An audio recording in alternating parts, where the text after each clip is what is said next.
Hər vaxtınız xeyir olsun. YouTube, Instagram və TikTok hesablarımı takip edib, videoları bəyənib dostlarınızla paylaşmağı unutmayın. 9-10-cu siniflərə OTK sınaq imtahanında salınmış maraqlı bir sualın izahına baxaq. Gəlin bizdən bu soruşulanı sadələşdirməklə başlayaq. A üstü 4-ü bölürəm A kvadratı B kvadratına. Üstə gəl. B üstü 4-ü bölürəm A kvadrat B kvadratına. Bərabərdir. Gəlin ixtisar aparaq. A üstü 4 A kvadrat. İxtisar gedir. Üstlər çıxılır. Surətdə A kvadrat qalır. A kvadrat böl B kvadrat üstə gəl.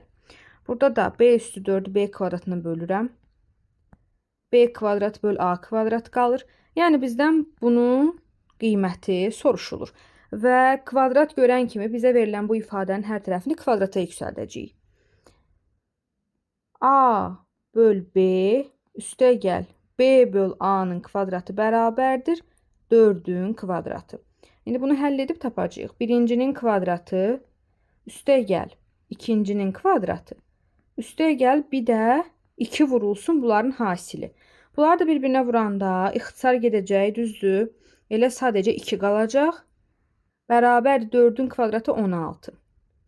Və burada A kvadrat, burada da B kvadrat yazaq. A kvadrat böl B kvadrat üstə gəl. B kvadrat böl A kvadratın qiymətini tapanda 16'dan 2'ni çıxacaq. Düzgün cavab 14 olar.